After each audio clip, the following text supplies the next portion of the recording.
I was drinking my morning coffee on the back porch when I saw the bright orange notice flapping against my RV like some kind of aggressive legal butterfly, and I knew my peaceful Saturday in Boulder, Colorado was about to go sideways. The paper was taped directly to the driver's side door of my 32-foot Winnebago, the same RV I had parked on my own property just 3 days earlier after returning from a 2-week trip through Utah's national parks. I set down my mug and walked across the gravel driveway, my boots crunching on the small stones as a cold October wind whipped down from the flat irons. The notice was printed on official-looking letterhead that read Pinewood Meadows Homeowners Association, in an aggressive serif font that probably cost someone $40 on a template website. I pulled it free from the duct tape holding it in place and read the first line out loud to myself. Violation notice. Unauthorized recreational vehicle storage. My name was spelled wrong. They had me down as Stephen Kellerman when my actual name is Samuel Kellerman, which immediately told me whoever wrote this thing did not do their homework. The letter went on to explain that I was in direct violation of the community's covenants, conditions, and restrictions, specifically Section 4.7 regarding recreational vehicle parking. I had 72 hours to remove the RV from the property or face daily fines of $100 until compliance was achieved. At the bottom, signed in a flourishing script that looked like it was trying way too hard, was the name Patricia Whitmore, HOA president. I stood there holding the paper, feeling my blood pressure rise with each sentence I reread. The thing was, I had never signed up for any homeowners association. When I bought this property 2 years ago from an elderly couple named the Johnsons, there had been no mention of an HOA in any of the closing documents. My house sat on a 2-acre lot at the end of Mountain Ridge Drive, separated from the main neighborhood by a stretch of pine trees and undeveloped land. I had specifically chosen this property because it felt private and removed from the kind of suburban drama that HOAs seem to specialize in. I pulled out my phone and called my real estate attorney, Marcus Chen, who had handled my property purchase. It was 9:30 on a Saturday morning, but Marcus was one of those lawyers who actually answered his phone on weekends, which was one of many reasons I liked working with him. "Sam, what's going on?" Marcus answered after 2 rings, his voice friendly but curious. "I just got an HOA violation notice taped to my RV. Problem is, I did not know I was part of an HOA. Can they do this?" There was a pause on the other end, and I could hear papers rustling. "Give me the details. Which HOA, Pinewood Meadows Homeowners Association, says I am violating some parking restriction by having my RV on my own property?" "Hold on, let me pull up your file." More rustling than the sound of typing. "Okay, I am looking at your closing documents right now." "Sam, there is no HOA disclosure in here. No covenants filed against your property. When we did the title search, nothing came up. You are not part of any homeowners association." I felt a strange mixture of vindication and confusion. So they have no authority over me. If you are not part of the HOA, then no, they do not have any authority. But I am wondering why they think they do. Did the notice mention anything specific? I read him the entire letter over the phone, including the misspelled name and the threat of daily fines. Marcus made a thoughtful sound. "This is interesting. It sounds like they either think your property is part of their association or they are trying to expand their reach. Either way, you need to push back immediately. Do not let this sit." I have seen HOAs try to assert authority they do not have, and if you do not challenge it right away, it can snowball. What should I do? First, get a current survey of your property. I know we had one done during the sale, but get a fresh one that clearly shows your property boundaries. Second, send them a letter, certified mail, stating that you are not a member of their HOA and they have no authority over your property. Include a copy of your deed. Third, and this is important, do not move the RV. You have every right to park it on your own property. I thanked Marcus and hung up, feeling better but still irritated. The fact that someone felt entitled enough to march onto my property and tape a threatening letter to my RV sat wrong with me. I went back inside, grabbed my laptop, and started researching property surveyors in the Boulder area. I found a company called Rocky Mountain Land Survey that had good reviews and an opening for Monday morning. I booked the appointment and sent them the basic property information. The rest of Saturday passed quietly, but Sunday morning brought a new development. I was out front watering the aspen trees I had planted along the driveway when a silver Lexus SUV pulled up to the edge of my property. A woman in her late 40s stepped out, wearing pressed khakis and a navy blue fleece vest over a white turtleneck. Her blonde hair was cut in that specific style that seemed to be required for women in positions of minor suburban authority, and she carried a leather portfolio under one arm. "Good morning," she called out in a voice that was friendly on the surface, but had steel underneath. "Are you Stephen Kellerman, Samuel?" I corrected, not moving from where I stood with the hose still running. "And you are Patricia Whitmore. I am the president of the Pinewood Meadows HOA." She walked closer, stopping just at the edge of my driveway like she was testing invisible boundaries. "I assume you received our notice regarding your RV." I did. "And I assume you got my property address from somewhere, even though I am not part of your HOA." Her smile tightened. "I think there is some confusion. Your property is located within the Pinewood Meadows community boundaries, which means you are subject to our covenants, conditions, and restrictions. All properties in this area are part of the association." I turned off the hose and walked closer to her, keeping my voice level. "Patricia, I bought this house 2 years ago. There was no HOA disclosure in my closing documents, no covenants filed against my property. I am not part of your association, which means you have no authority over what I do on my own land." Her expression shifted from fake friendly to genuinely annoyed. "That is not how it works. When the neighborhood was developed, all properties were automatically enrolled in the HOA. It does not matter if you receive disclosure or not. The covenants run with the land. Show me the documentation that says my property is part of your HOA." Patricia pulled out a folder from her portfolio and handed me a map. It showed the Pinewood Meadows subdivision, a collection of about 60 homes arranged in neat cul-de-sacs and connecting streets.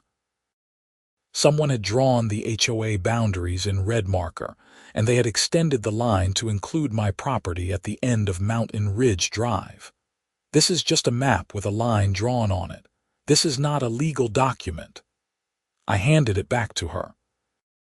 "It is an official map of our community boundaries, approved by the board. Your board does not get to decide what property they govern just by drawing lines on a map. That is not how property law works." Patricia's face was getting red now, and her voice rose slightly. "I did not come here to argue legal technicalities with you. The fact remains that you are in violation of our community standards. That RV is an eyesore, and several of your neighbors have complained." "Which neighbors? The nearest house to me is a 1/4 mile away through the trees." "That is not relevant. The rules apply to everyone in the community." "But I am not in your community. That is the entire point." We stared at each other for a long moment.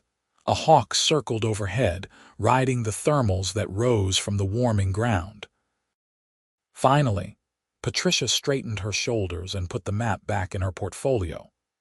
"You have until Tuesday to remove the RV.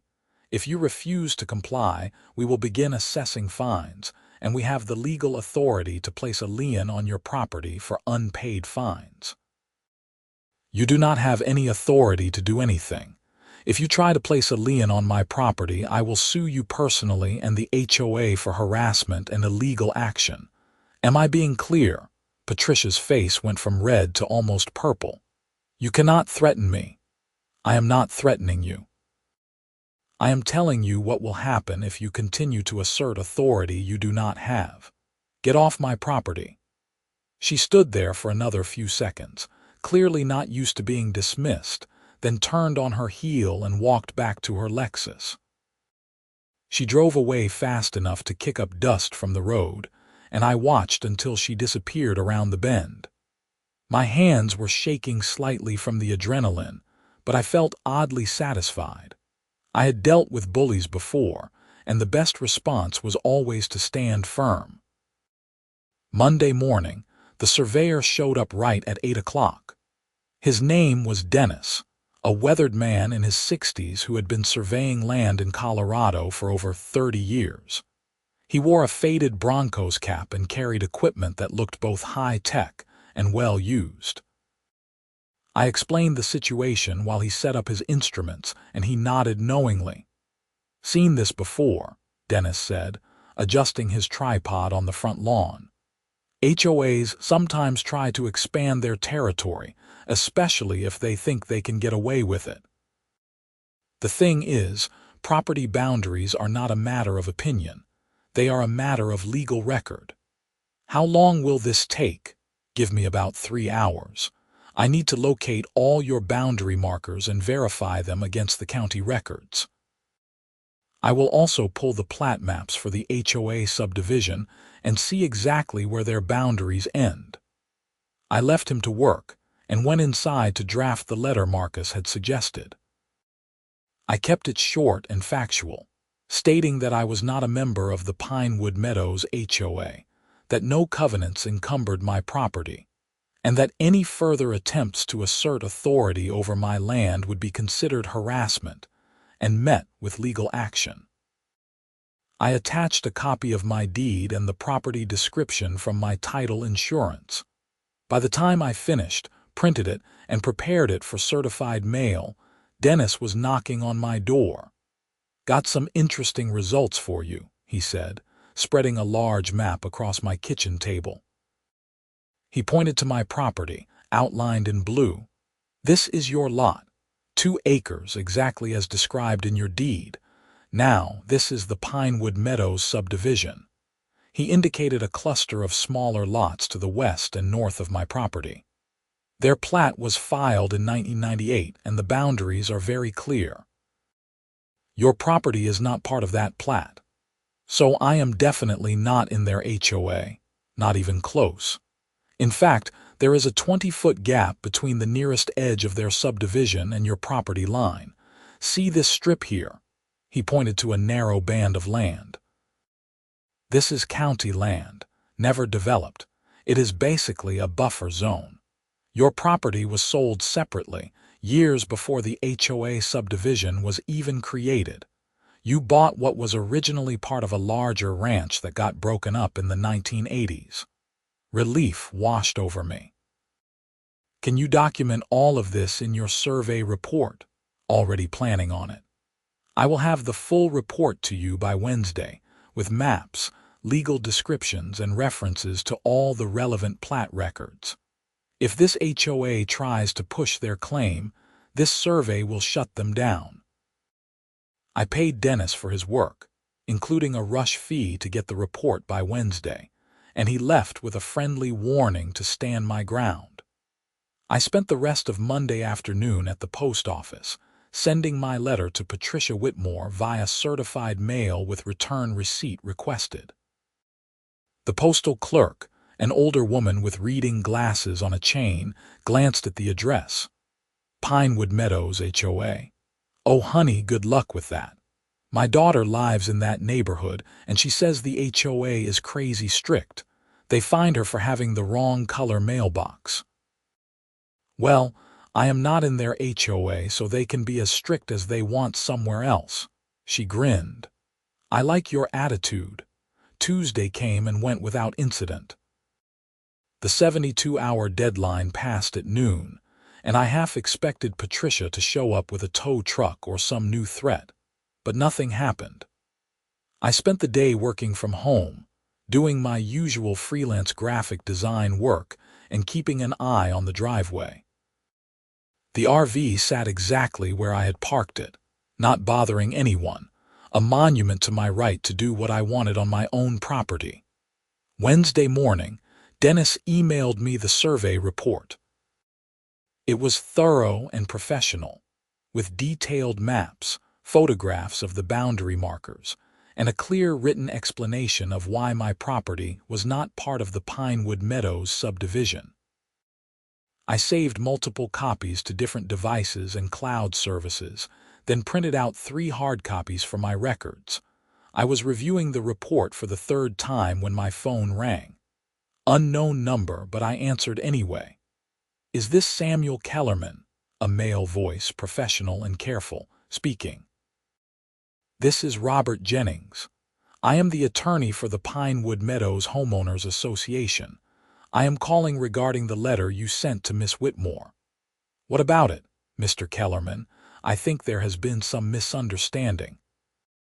"The HOA is prepared to offer you a grace period to comply with the RV parking restriction if you simply acknowledge the validity of the community covenants. There is no misunderstanding. I am not part of your HOA. I have a fresh survey that proves my property is not part of the Pinewood Meadows subdivision. Your association has no authority over me or my property." There was a pause. "I have reviewed the subdivision plat, and I believe your property may fall within the expanded community boundaries that were approved in 2015. Expanded boundaries. You cannot just expand your HOA boundaries to include properties that were never part of it. That is not legal.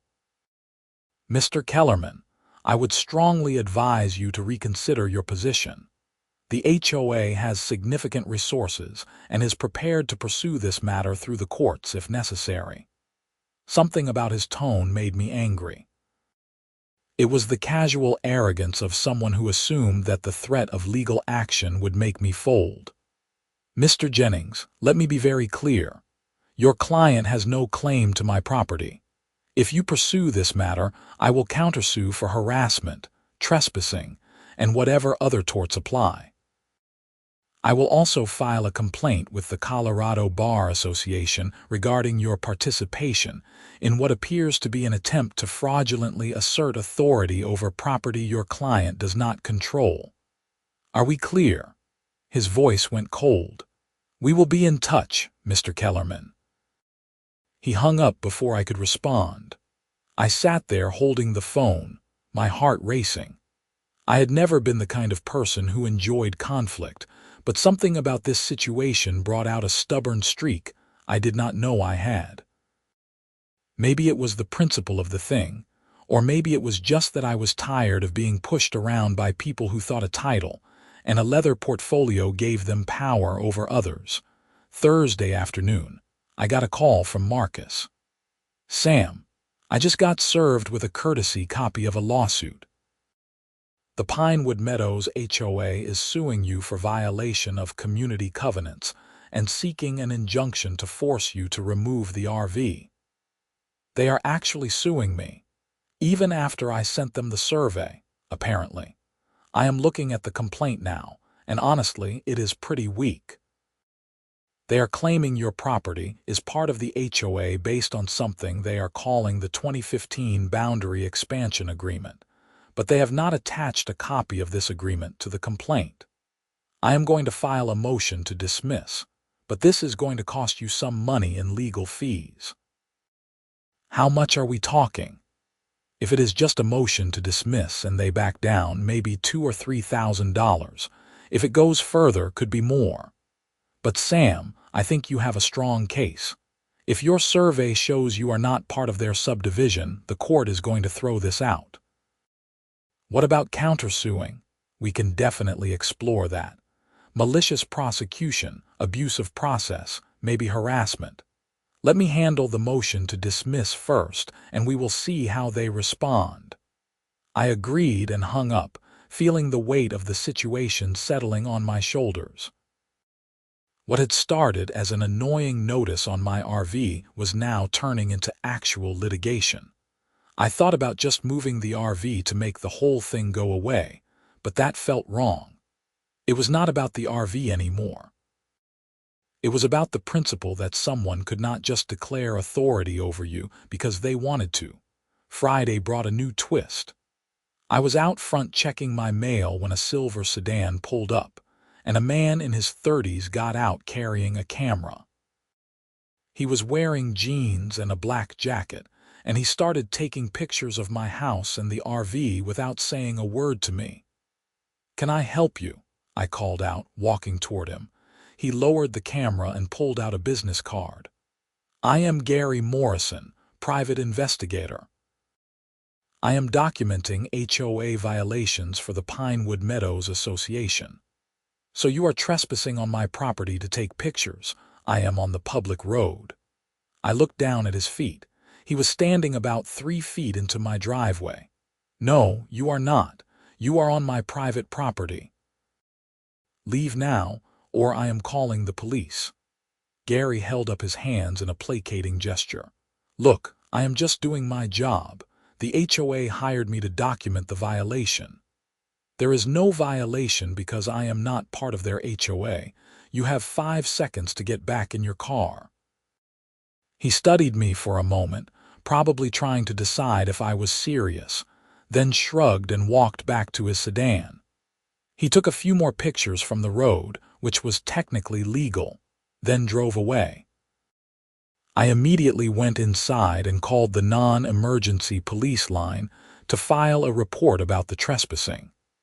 The dispatcher took my information and said an officer would come by to take a statement. Officer Bradley Chen showed up about an hour later, a young cop with a friendly demeanor and a thorough approach to taking notes. I explained the entire situation, from the initial notice to the lawsuit to the private investigator showing up to take pictures. Officer Chen wrote everything down and asked to see the survey report, which I provided. "This is a civil matter mostly," he said, handing back the survey. "But the trespassing is something we can address. If he comes back and refuses to leave, call 911 and we will deal with it. As for the HOA, it sounds like they are overreaching. I have seen this kind of thing before. Some HOAs get a little power hungry. Can you do anything about the harassment? If it escalates, you can file for a restraining order. Keep documenting everything. Dates, times, what was said, who was involved. If they keep pushing, that documentation will be valuable." Officer Chen left, and I spent the evening creating a detailed timeline of everything that had happened. I included copies of the notice, my letter to the HOA, the survey report, notes from my conversations with Patricia and the attorney, and the incident with the private investigator. By the time I finished, I had a comprehensive file that told a clear story of an HOA trying to assert authority it did not have. The weekend was quiet, which made me nervous. In my experience, silence after conflict usually meant someone was planning their next move. I spent Saturday doing yard work and Sunday taking my RV out for a short drive, just to prove to myself that I could. The fall colors were peak in the mountains, and I drove up Boulder Canyon to Nederland, enjoying the aspens blazing gold against the deep green of the pines. It felt good to use the RV, a reminder of why I had bought it in the first place, and why I was not going to let some overreaching HOA dictate where I could park it. Monday morning, I got a call from a number I did not recognize. I almost did not answer, but something made me pick up. "Mr. Kellerman, this is Deborah Santos. I live in the Pinewood Meadows subdivision and I wanted to talk to you about the HOA situation." "Okay," I said cautiously. "What about it?" I heard through the neighborhood grapevine that you are fighting back against Patricia and the board. I wanted you to know that not everyone in the HOA supports what they are doing. Some of us think they have gone way too far. This was unexpected. I appreciate that, but I am not trying to cause problems for the neighborhood. I am just defending my property rights. I understand, and honestly, I think you are right to do it. Patricia has been on a power trip ever since she became president. She has fined people for the most ridiculous things. My neighbor got a violation notice because her rose bushes were the wrong shade of pink. Another family got fined because their kid left a bike on the front lawn overnight. That sounds excessive. It is. And between you and me, I do not think this boundary expansion thing is legitimate. I have lived here since the neighborhood was built in 1998, and I never heard anything about expanding the boundaries until Patricia brought it up last year. She said it was to protect property values, but I think she just wanted more control. Do you know anything specific about this 2015 boundary expansion agreement they keep mentioning? Deborah hesitated. Not specifically, but I do know there was never a vote on it. Major changes to the HOA are supposed to require a vote of the membership, but Patricia said this was an administrative matter that the board could handle on their own. A lot of us were not happy about it, but nobody wanted to fight her. Why not? Because Patricia is vindictive. If you cross her, she will find a reason to fine you. She will report you to the city for code violations. She will make your life miserable. Most people just go along with what she wants because it is easier. Well, I do not live in your neighborhood, so she has no leverage over me. Exactly. That is why I am rooting for you. If you beat her on this, it might encourage other people to stand up to her. We talked for a few more minutes, and Deborah gave me her contact information in case I needed any inside information about the HOA board. After we hung up, I thought about what she had said. This was not just about my property anymore. It sounded like Patricia had been abusing her authority for years, and nobody had been willing to challenge her. Maybe this lawsuit was actually an opportunity to expose what was going on. Tuesday morning, Marcus called with news. I filed our motion to dismiss yesterday, and I also filed a counterclaim for abuse of process, harassment, and intentional infliction of emotional distress. But here is the interesting part. I did some digging into this 2015 boundary expansion agreement they keep talking about. What did you find? Nothing. There is no record of any such agreement filed with the county, no amendment to the HOA covenants, no expansion of the subdivision boundaries. As far as I can tell, this agreement does not exist. So they are just making it up. It looks that way. Either that, or it is some internal document that has no legal effect. You cannot just expand an HOA boundary without properly recording it and following all the legal requirements. I am going to demand that they produce a copy of this agreement as part of discovery. If they cannot produce it, their entire case falls apart. What happens next? We have a hearing on our motion to dismiss scheduled for November 15th. That is about 3 weeks away. In the meantime, I am going to push hard on discovery. I want to see every document they have that supposedly supports their claim to your property. The next few weeks were a strange combination of tedious legal process and escalating harassment from the HOA. Patricia sent me 3 more violation notices, each one more aggressive than the last. One claimed I was violating setback requirements, even though my RV was parked well within my property lines. Another said I was creating a public nuisance. A third accused me of operating a commercial vehicle business because I had accepted a freelance design job from a client in Wyoming, which somehow meant my RV was a commercial vehicle. I documented everything and forwarded it all to Marcus. Each notice just added to our case that the HOA was harassing me. The private investigator, Gary Morrison, came back twice more. The first time, I saw him from my window and immediately called the police. Officer Chen showed up within 10 minutes, and Gary quickly left. The second time, I was in town when he apparently came by. I only knew because my neighbor across the valley, an older rancher named Tom, called to tell me someone had been taking pictures of my property from the road. Tom said he had gotten the guy's license plate, which I passed on to Officer Chen. Meanwhile, Marcus was making progress on the legal front. The HOA's attorney, Robert Jennings, kept stalling on producing the boundary expansion agreement, claiming it was being located in their records.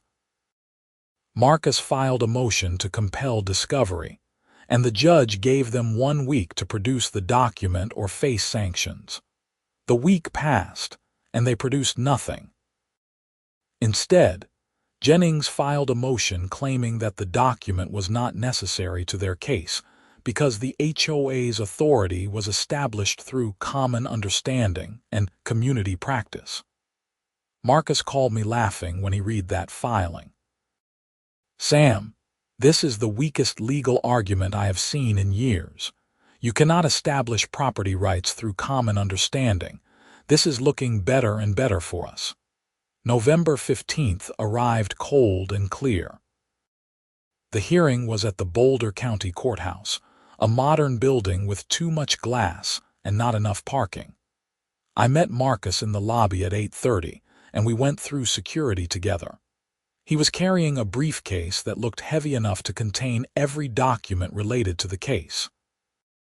"How are you feeling?" Marcus asked as we rode the elevator to the 4th floor. "Nervous. I have never been involved in a lawsuit before. You will be fine. Just let me do the talking. The judge will probably ask you some questions, but keep your answers simple and factual." We entered the courtroom, a wood-paneled space that felt more formal than I had expected. Patricia Whitmore was already there, sitting at the plaintiff's table with Robert Jennings and another woman I did not recognize. Patricia looked at me with undisguised hostility, and I resisted the urge to wave. The judge, Honorable Catherine Morrison, entered from a side door, and we all stood. She was a woman in her early 60s with silver hair and reading glasses perched on her nose. She sat down, reviewed some papers, and looked up at both tables. "This is the matter of Pinewood Meadows Homeowners Association versus Samuel Kellerman and the related counterclaim. I have reviewed the motions and supporting documents. Mr. Jennings, you are representing the plaintiff." "Yes, Your Honor." "And Mr. Chen, you represent the defendant?" "Yes, Your Honor." "All right. Mr. Chen, you have filed a motion to dismiss the complaint based on lack of jurisdiction and failure to state a claim. Walk me through your argument." Marcus stood and launched into a clear, methodical presentation. He explained that I was not a member of the HOA, that my property was not part of the Pinewood Meadows subdivision, and that the HOA therefore had no authority to enforce any covenants against me. He presented the survey report, the title documents, and the plat maps showing the clear separation between my property and the HOA subdivision. Judge Morrison listened carefully, occasionally making notes. When Marcus finished, she turned to Jennings. "Mr. Jennings, your response." Jennings stood, looking less confident than he had sounded on the phone. "Your Honor, the HOA believes that Mr. Kellerman's property falls within the expanded community boundaries established by the 2015 Boundary Expansion Agreement.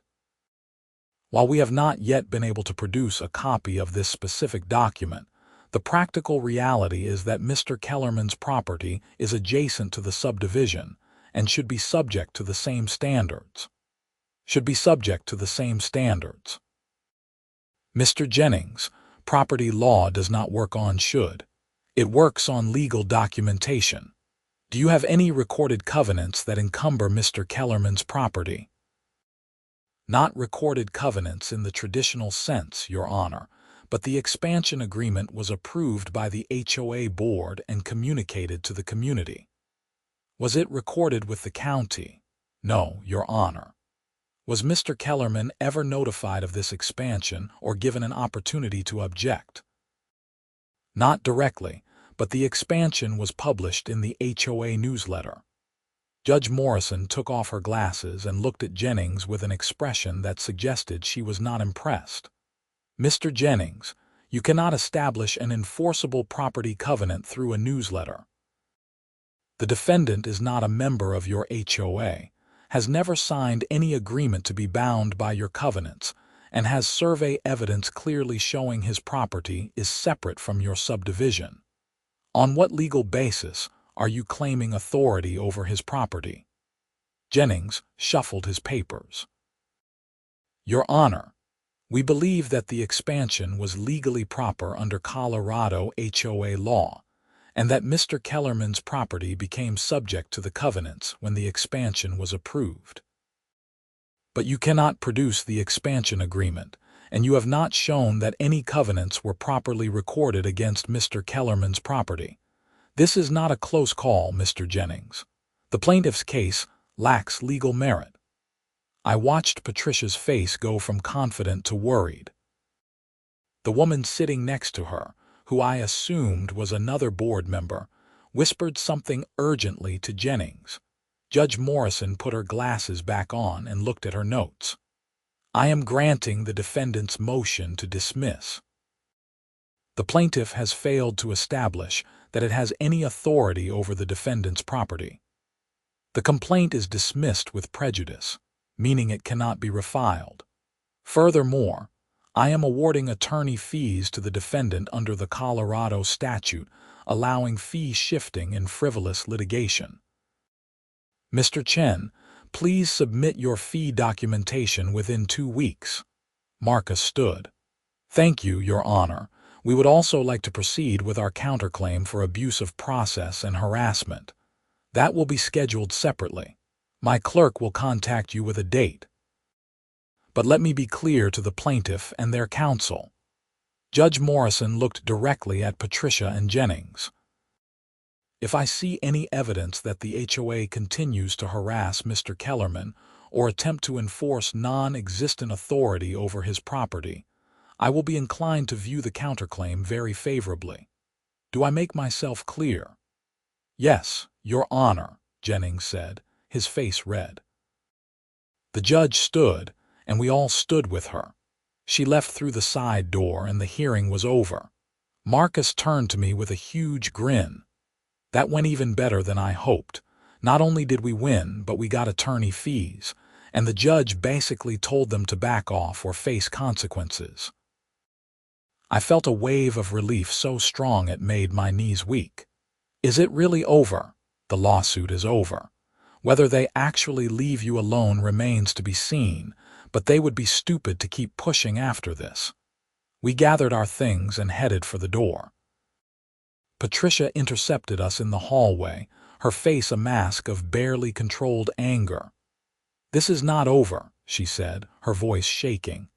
You may have fooled the judge, but everyone knows your property should be part of our community standards. Marcus stepped between us. Miss Whitmore, your attorney can explain to you why what you just said could be construed as a continuing threat of harassment. I strongly suggest you walk away and accept the court's ruling. You do not tell me what to do, Patricia shot back, but Jennings grabbed her arm and pulled her away, whispering urgently in her ear.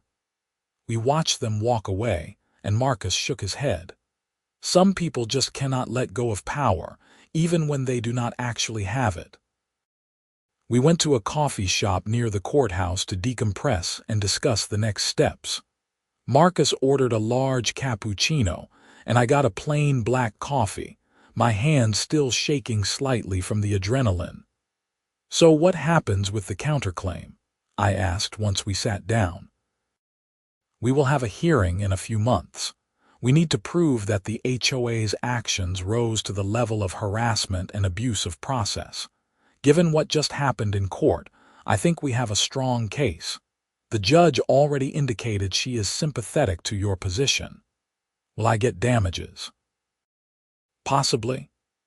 We can seek compensation for your time, emotional distress, and any expenses you incurred dealing with this. We already have attorney fees from the main case, which will probably be around $3,000. The counterclaim could add more on top of that. I am less interested in the money than in making sure they do not do this to someone else. Marcus smiled.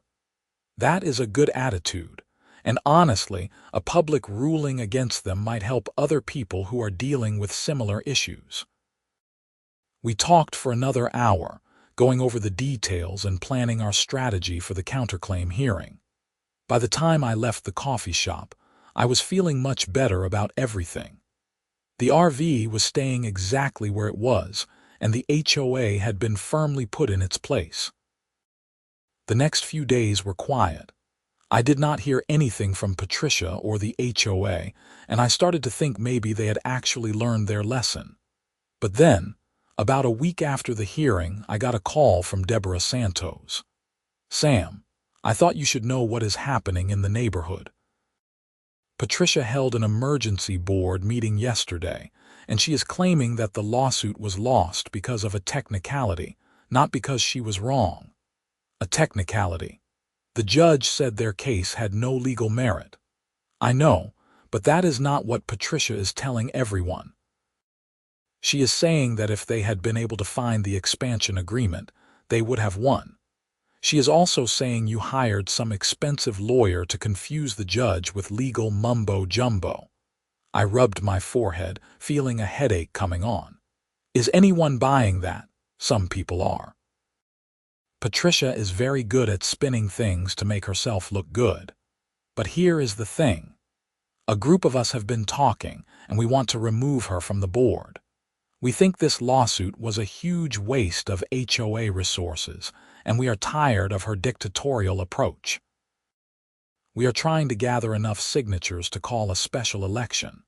How can I help? Just be willing to testify about what happened if we need you to. We are building a case that Patricia has been abusing her authority, and your situation is a perfect example. I will do whatever you need. Over the next few weeks, I watched from the outside as a civil war erupted within the Pinewood Meadows HOA. Deborah kept me updated on the progress. She and about 15 other homeowners had filed a petition to remove Patricia from the board and call for new elections. Patricia fought back by claiming the petition was invalid, that the signatures were not properly notarized, and that the whole thing was a conspiracy by a few troublemakers who wanted to violate community standards. The situation came to a head at a community meeting in early December. Deborah invited me to attend as a guest, and I decided to go, curious to see how this would play out. The meeting was held in the clubhouse of the neighborhood, a nice facility with a large meeting room and a stone fireplace. About 50 people showed up, which Deborah said was an unusually high turnout. Patricia ran the meeting like a military operation, banging her gavel and insisting on strict adherence to Robert's Rules of Order. But when it came time for new business, Deborah stood up and formally presented the petition to remove Patricia and 2 other board members. This petition has been signed by 32 homeowners, well over the 20 required by our bylaws to call for a special election. We are requesting that the board schedule this election within 30 days. Patricia's face went through several shades of red. This petition is invalid. The bylaws require that removal petitions be based on cause, and you have not demonstrated cause. Deborah pulled out a thick folder. I have documentation of 17 instances in the past year where President Whitmore abused her authority, wasted HOA funds, or acted in violation of our governing documents. The most egregious example is the recent lawsuit against Samuel Kellerman, which cost this HOA over $8,000 in legal fees and resulted in us having to pay his attorney fees on top of that. All for a lawsuit that had no legal merit and should never have been filed. Murmurs ran through the crowd. Several people turned to look at Patricia, whose face had gone from red to pale. That lawsuit was necessary to protect our community standards, Patricia said, but her voice lacked its usual confidence. It was necessary to satisfy your need for control, Deborah shot back. Mr. Kellerman's property is not part of our HOA. It never was. The survey proved it, the title documents proved it, and the judge agreed. You wasted thousands of dollars of our money on a personal vendetta. More murmurs, louder now. A man in the back stood up. I want to know why we were not informed about this lawsuit before it was filed. Major legal action is supposed to be approved by the full board, not just the president. Patricia hesitated. It was an emergency measure to address an immediate violation. There was no violation, Deborah said. That is the point. The meeting descended into chaos, with multiple people trying to talk at once. Patricia banged her gavel repeatedly, demanding order, but nobody was listening to her anymore. Finally, one of the other board members, a quiet man named Richard, stood up and asked to speak. I have been on this board for 3 years, and I have to say, Deborah is right. Patricia pushed for this lawsuit over my objections and the objections of other board members. She said we had to take a strong stand, but the attorney told us from the beginning that the case was weak.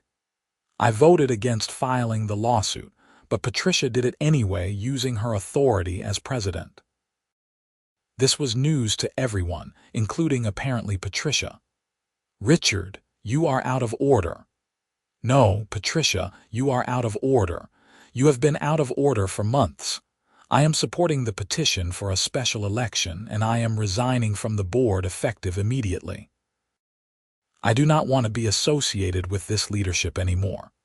Richard sat down, and the room erupted again. 2 other board members stood up and announced they were also resigning.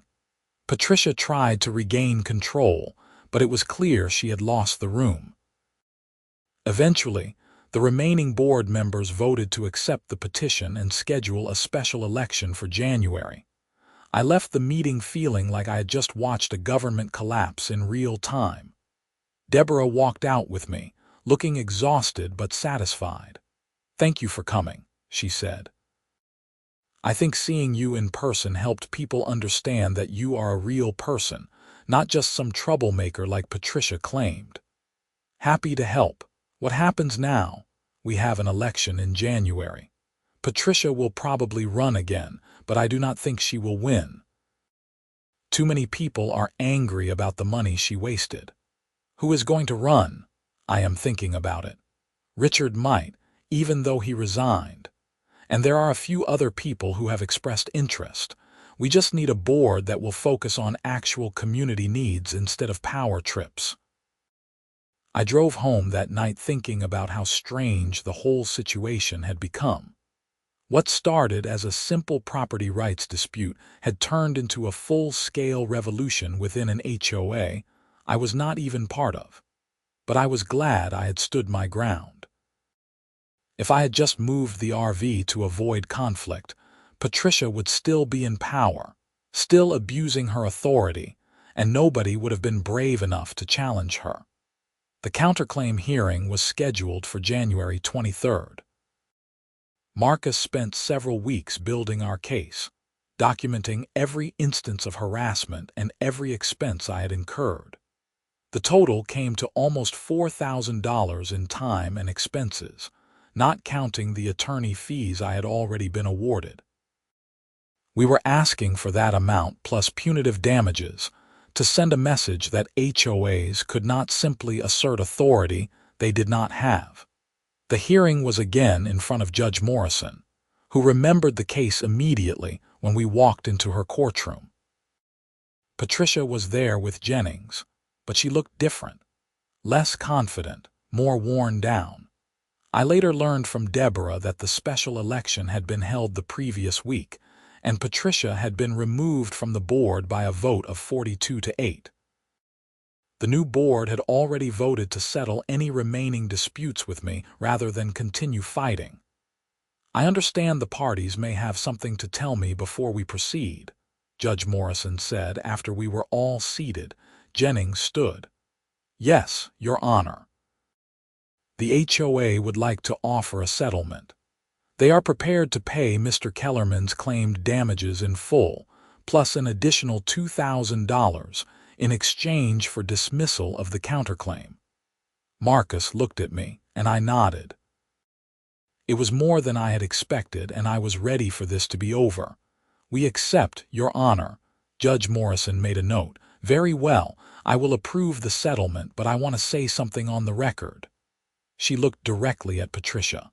"Miss Whitmore, this case should never have happened. You attempted to assert authority over property that clearly was not subject to your HOA's jurisdiction. You wasted your association's resources on a frivolous lawsuit, and you engaged in a pattern of harassment against someone who was simply defending his legal rights. I hope you have learned something from this experience." Patricia said nothing, staring at the table in front of her. The judge signed the settlement order and we were done. Marcus and I walked out together, and I felt a massive weight lift from my shoulders. "Congratulations," Marcus said. "You stood your ground and won. We won. I could not have done this without you. That is why people hire lawyers. But Sam, you should be proud. A lot of people would have just given in to avoid the hassle." We shook hands, and I drove home feeling genuinely happy for the first time in months. The settlement check arrived 2 weeks later, and I deposited it with a sense of satisfaction. The money was nice, but more important was the principle. I had proven that property rights matter, that HOAs cannot just expand their authority through wishful thinking, and that standing up to bullies sometimes works. A month later, I got a letter from the new Pinewood Meadows HOA board. It was a formal apology for the actions of the previous board, along with a promise that they would never again attempt to assert authority over my property. The letter was signed by Deborah Santos, who had been elected as the new HOA president. She included a personal note saying that the neighborhood was already much happier under the new leadership, and that several oppressive rules had been rolled back. I wrote back thanking her and wishing the new board well. I also mentioned that if they ever needed advice on standing up to overreaching authority, I had some recent experience in that area. Spring came to Colorado with its usual dramatic mood swings, warm days followed by surprise snowstorms. I took the RV out several times, exploring different parts of the state and enjoying the freedom that came with knowing I could park it on my own property, without worrying about some HOA busybody leaving threatening notices on my door. One Saturday in April, I was washing the RV in my driveway when a car pulled up. For a moment, I tensed, old memories of Patricia's silver Lexus making me wary. But this was a different car, and when the driver got out, I saw it was Richard, the former board member who had resigned during that dramatic meeting. "Sam Kellerman," he asked, walking over with a friendly smile. "That is me. You are Richard, right? From the HOA board." "Former board member, yes. I wanted to stop by and apologize in person for everything that happened. I should have fought harder against Patricia from the beginning, but I took the easy way out and just went along with her. You resigned when it mattered. That took courage." "Maybe, but I still feel bad about the whole thing. The new board asked me to deliver this in person." He handed me an envelope. Inside was a check for $500 and a letter explaining that the new board had conducted an audit and discovered that Patricia had spent almost $12,000 of HOA funds on the lawsuit against me, far more than had been initially reported. The new board had voted to give me an additional settlement payment as a gesture of goodwill. "You did not have to do this," I said, genuinely surprised. "We wanted to." Patricia hid a lot of the costs from the membership, and when we found out the true amount, we were horrified. This is the least we could do. We talked for a while longer, and Richard told me about the changes happening in the neighborhood. The new board had eliminated most of the petty rules that Patricia had instituted. They had fired the private investigator who had been harassing people about minor violations. They had even voted to allow one family to paint their front door red, something Patricia had forbidden because it was not on the approved color list. "It sounds like a much nicer place to live," I said. "It is. And a lot of that is because you stood your ground. You showed people that fighting back was possible. So thank you."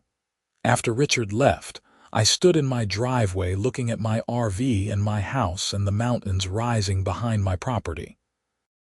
I thought about everything that had happened over the past 6 months, from that first orange notice flapping on my RV door to the settlement checks and the apology letter.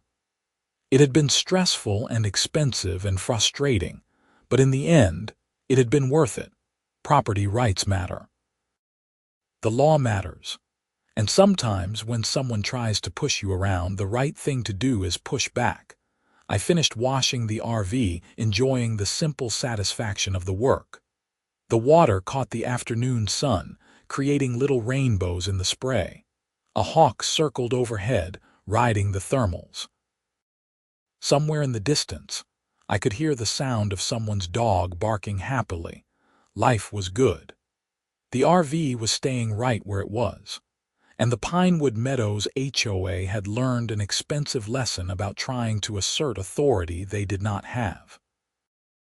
I went inside, made myself a sandwich, and sat down at my computer to plan my next RV trip. Maybe I would head down to New Mexico, explore some of the pueblos and the desert landscapes. Or maybe I would go north to Wyoming, check out Yellowstone now that the tourist season was starting. The beauty of owning an RV was the freedom to go wherever I wanted, whenever I wanted. And thanks to a surveyor named Dennis, an attorney named Marcus, and my own stubborn refusal to back down, I also had the freedom to park that RV on my own property without interference from anyone. The whole experience had taught me something important about standing up for yourself. It would have been easy to just move the RV and avoid the conflict. Most people probably would have done exactly that. But easy is not always right. Sometimes you have to fight for what is yours, even when it is hard, even when it costs money, even when it would be simpler to just give in. I thought about all the people in that HOA who had been living under Patricia's authoritarian rule, too afraid to speak up, because they did not want to become her next target. My situation had given them permission to resist, to question, to demand better leadership. That felt good in a way that had nothing to do with the settlement money. A few weeks later, I ran into Deborah at the grocery store in Boulder. She was buying plants for her garden, and we chatted in the parking lot for a few minutes. "How are things going with the new board?" I asked. "So much better. We actually had our first meeting where nobody got into an argument. We talked about real issues like fixing the playground equipment and organizing a neighborhood cleanup day. It was refreshing. No more violation notices for wrong-colored rose bushes," she laughed. "No. We actually voted to eliminate about 60% of the rules Patricia had created. Turns out most of them were not even in our original covenants. She had just made them up and started enforcing them. That is insane. It really was. We found out she had been fining people for years over violations that were not even real violations. The new board voted to refund over $4,000 in improper fines. Good for you guys. Sounds like you are really turning things around. We are trying. And Sam, seriously, thank you. If you had not fought back, we would still be stuck with Patricia and her power trips. I drove home thinking about the ripple effects of standing up for yourself. I had not set out to start a revolution in someone else's HOA. I just wanted to park my RV on my own property. But by refusing to back down, by insisting on my rights, I had inadvertently inspired other people to do the same. Summer arrived with warm days and afternoon thunderstorms that rolled down from the mountains like clockwork. I took the RV on several trips, including a 2-week journey through Montana and Idaho that reminded me why I loved this lifestyle. There is something about traveling at your own pace, stopping wherever you want, waking up to new views every morning, that feels like freedom in its purest form. Every time I came home and parked the RV in my driveway, I felt a little surge of satisfaction. It was still there, right where it belonged, on my property, with no HOA to tell me otherwise. I never heard from Patricia Whitmore again. According to Deborah, she had moved out of the neighborhood a few months after losing the election, selling her house and relocating to a different part of Boulder. I did not feel particularly triumphant about that. I had not wanted to drive anyone out of their home. I just wanted to be left alone on mine, but I did feel a sense of justice. Patricia had spent years wielding power over people who could not or would not fight back. When she finally encountered someone who stood up to her, someone who had the resources and stubbornness to push back, her whole house of cards collapsed. Maybe that was how it needed to happen. One evening in late August, I was sitting on my back porch watching the sun set over the Flatirons when I got a call from Marcus.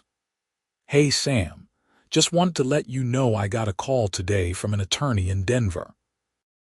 Apparently, there is another HOA trying to pull the same thing you dealt with, claiming authority over properties that are not actually in their subdivision.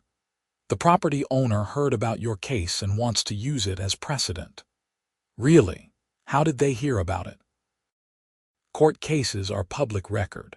Plus, I may have written an article for the Colorado Bar Association newsletter about property rights and HOA overreach.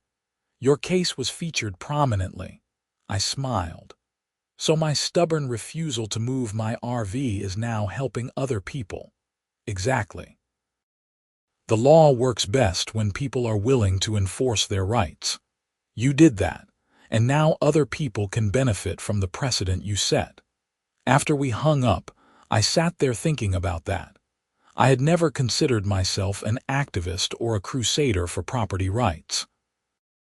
I was just a guy who wanted to park his RV on his own land. But sometimes that is how change happens. One person stands up, refuses to back down, and suddenly other people realize they can do the same. The sun dropped below the horizon, painting the sky in shades of orange and purple and deep blue. The temperature dropped quickly, as it always does in the mountains, and I went inside to start dinner. I made a simple pasta dish, opened a beer, and ate while catching up on emails. One email caught my attention. It was from someone named Michael Torres, who explained that he lived in Colorado Springs and was dealing with an HOA trying to force him to remove a workshop he had built on his property. He had read about my case and wanted advice. I wrote back, giving him Marcus's contact information and encouraging him to get a survey done immediately. I also told him not to back down if he knew he was in the right. It felt good to help someone else navigate the same kind of situation I had dealt with. Fall came around again, and with it, the anniversary of when this whole thing started. 1 year earlier, I had walked out to find that orange notice on my RV, and my life had been thrown into chaos for months. Now, everything was settled. The RV was still parked exactly where it had been. I had won the lawsuit, received a settlement, and helped inspire change in a neighborhood I was not even part of. I decided to celebrate by taking the RV on one more trip before winter set in. I drove down to southern Colorado, exploring the great sand dunes and the historic mining towns tucked into the mountains. It was a perfect few days of solitude and scenery, exactly what I needed.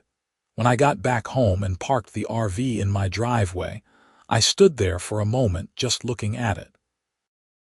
This vehicle had become a symbol of something bigger than just a way to travel. It represented my right to do what I wanted on my own property. It represented the importance of standing up to bullies. It represented the idea that sometimes the fight is worth it, even when it would be easier to surrender. I never got another notice from the Pinewood Meadows HOA. The new board kept their promise to leave me alone, and life went back to normal. But I did not forget the lessons I learned during those months of conflict. Property rights are not just abstract legal concepts. They are real, they matter, and they are worth defending.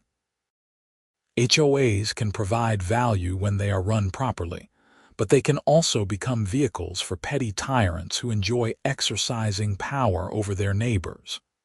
The only way to prevent that is for people to stand up and say no when those tyrants overreach. I also learned something about myself. I had always thought of myself as someone who avoided conflict, who preferred to find peaceful solutions. And that is still true. But I also learned that there are times when conflict is necessary, when standing your ground is the only right thing to do. I was glad I had found that strength when I needed it. The RV sits in my driveway today, ready for the next adventure. It has taken me through dozens of states, shown me incredible landscapes, and given me countless memories. But maybe its most important role was right here at home, where it became the line in the sand that said, "This is my property, and you have no authority here." That survey from Dennis sits in a fireproof safe in my house, along with all the court documents and settlement agreements. I hope I never need them again. But if I do, if some other HOA or authority tries to claim power they do not have, I know exactly what to do. Get the survey. Stand your ground. Do not back down. And maybe, if you are lucky, you will inspire a few other people to do the same.